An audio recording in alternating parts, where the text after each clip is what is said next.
Virgo, something is coming through right now that has two very distinct energies sitting right next to each other. And I want to take a moment before I rush into either of them because they're both important and they need to be handled separately before I can talk about how they connect. The first energy is heavy, dark in the specific way that jealousy and resentment are dark, not frightening, more like the particular density that surrounds someone who has made you their focus for reasons that have nothing to do with love and everything to do with their own unresolved relationship with themselves.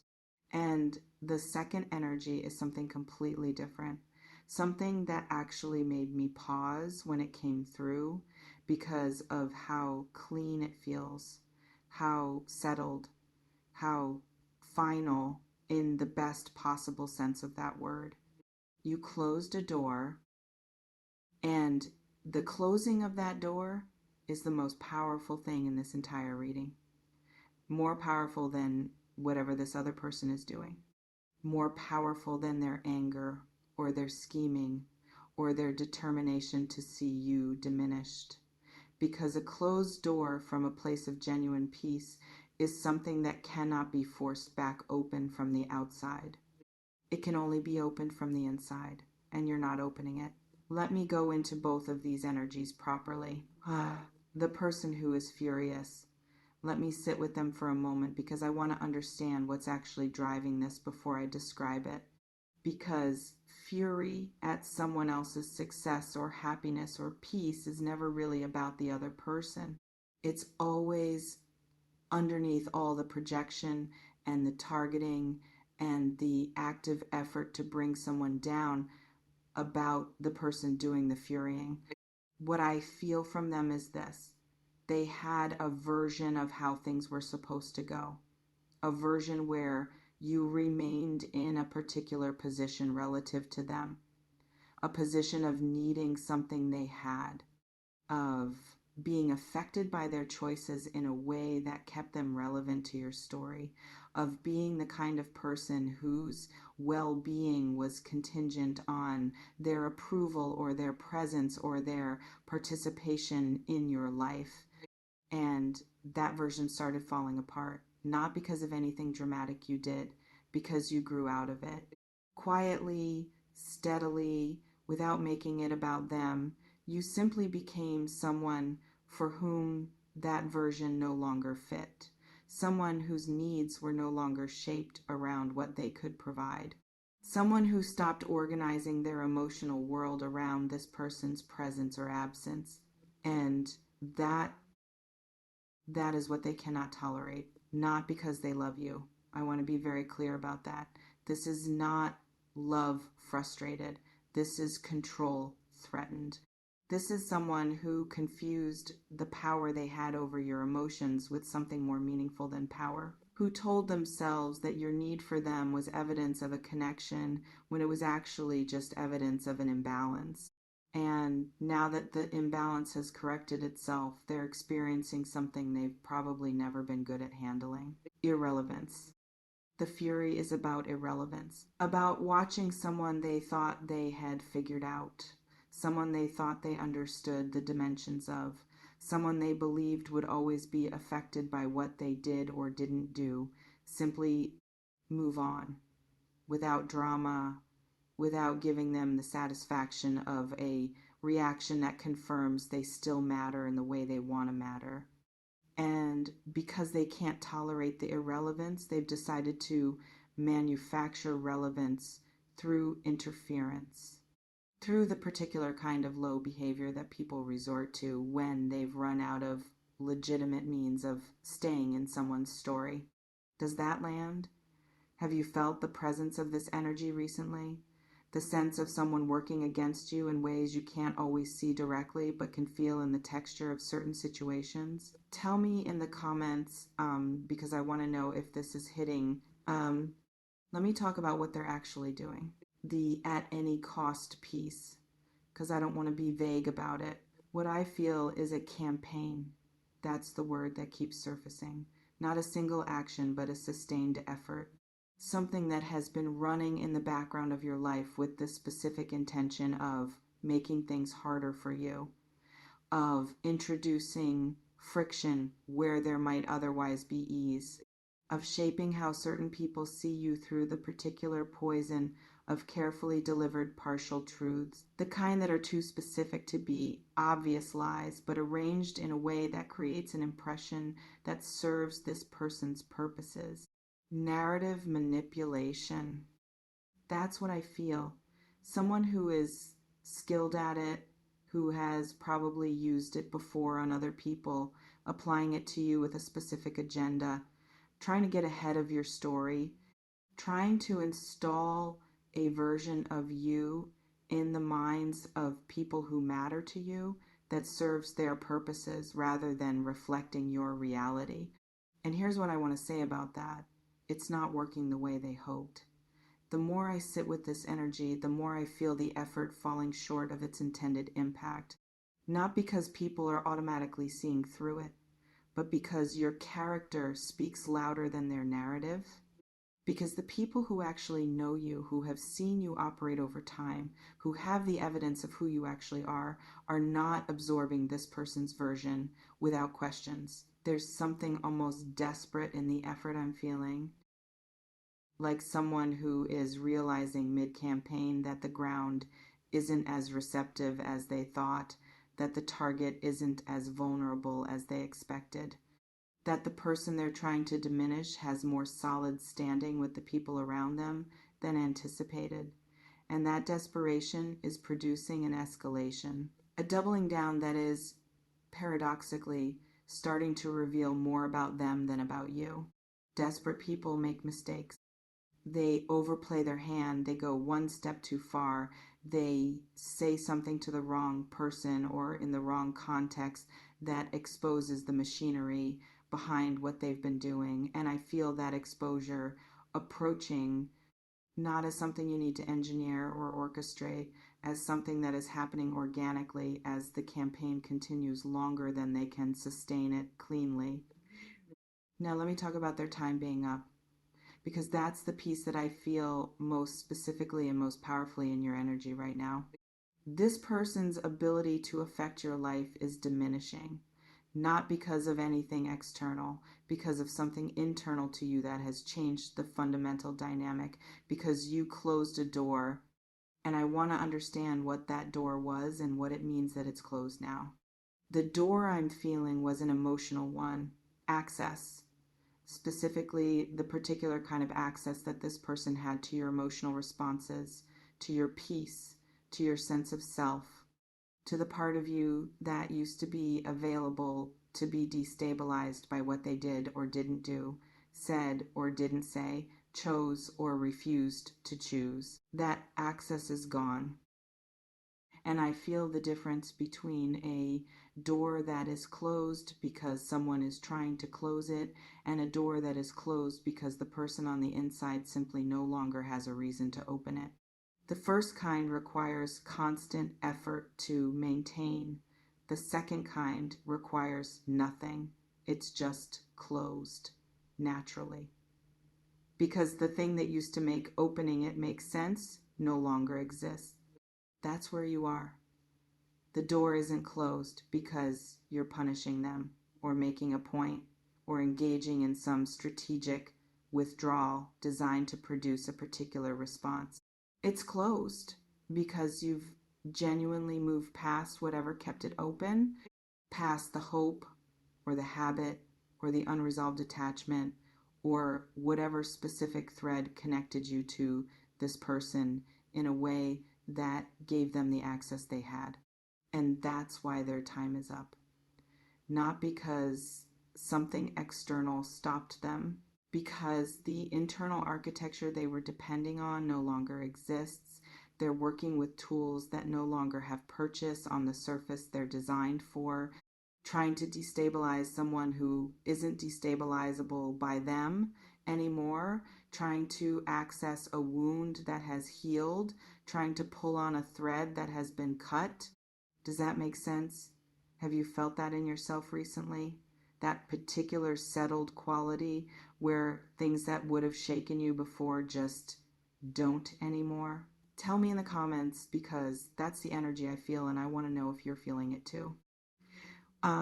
Let me talk about the love dimension of this, because it's in the title and it's present in the energy, and it's more connected to everything else than it might initially appear. There's a love story running underneath this reading, not with the angry person, something separate, something that exists in a completely different register from the heaviness of what I just described. Someone is watching all of this. The difficulty this person has been creating, the way you've navigated it, the grace and the groundedness with which you've handled something that was designed to destabilize you, and what they're seeing in your navigation is producing something in them. Admiration is the first word, but that's not quite complete. It's more than admiration. It's the specific kind of feeling that arises when you watch someone you care about handle something hard with a quality of character that reveals who they fundamentally are. When you see someone under pressure be exactly the person you always believed them to be. When the difficult situation becomes, paradoxically, the moment that deepens your confidence in someone rather than creating doubt. This person's confidence in you has deepened through this. Their feeling for you has grown through watching you close that door and stay behind it, through watching you refuse to be drawn back into a dynamic that diminishes you, through watching you choose your own peace over the chaos that was being offered. And they want to be closer to you. I feel that clearly, not in a casual way, in the way that people want to be close to someone who has shown them something real, who has demonstrated in the actual laboratory of difficult circumstances who they are when nobody is handing them an easy path. I want to say something about the pattern that's ending here, because I think understanding the pattern helps with understanding why the door closing matters so much beyond just this one person.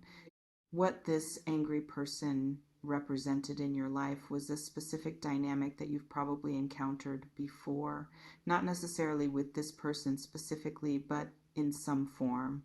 The dynamic where someone's instability or their need for control or their difficulty with their own life gets managed by you, where your peace becomes collateral in someone else's war with themselves, where your energy gets consumed maintaining equilibrium in a relationship or situation that should not require that much maintenance. You've graduated from that dynamic. That's what the closed door actually represents. Not just the closing of this particular situation, but the closing of your participation in that entire pattern. The decision, conscious or not, to no longer make yourself available as a stabilizing resource for people who haven't done the work of stabilizing themselves. And that graduation is visible to the person who is furious because they can feel they've lost access, and to the person who is watching with admiration because they can see the groundedness it represents. Both of them are responding to the same thing, the same shift in you, the same closing, the same standing in your own peace as a choice rather than a default. The difference is just what that shift produces in them. In the first person, fear and anger. In the second, love and closeness. Both responses are information. Both are accurate readings of what you've become. Both are telling you something about who in your life is threatened by your growth and who is inspired by it. Let me talk about protection, because I feel it around you very specifically right now, and I want to name it. Whatever this angry person is trying to do is not going to land the way they intend. I feel that with clarity. Not because their effort isn't real. It is real. It's sustained and it's specific and it's more organized than it might appear. But it keeps meeting something it can't get through. Not the closed door, though that's part of it. Something larger than the door, something that surrounds you more broadly. There's a protection operating in your situation right now that has nothing to do with anything you engineered.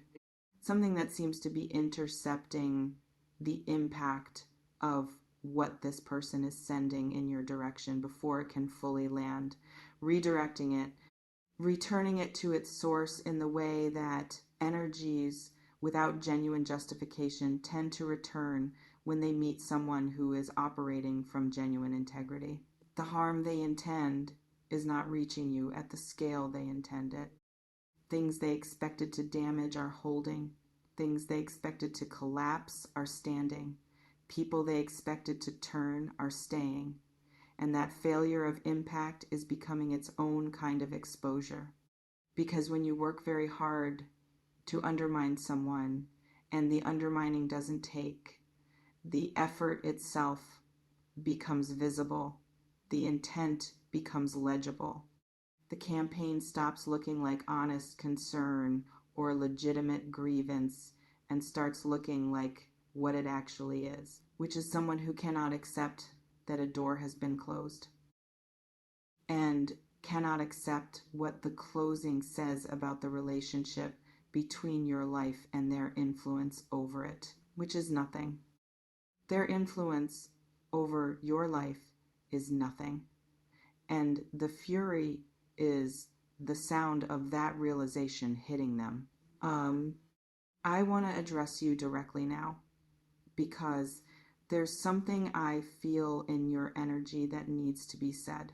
You've been more affected by this than you've let on to anyone, maybe even to yourself, because watching someone work actively against you, even someone you've already emotionally moved past, still has a cost. There's the practical management of whatever situations they're creating. There's the background noise of knowing someone is out there with a specific agenda regarding your life.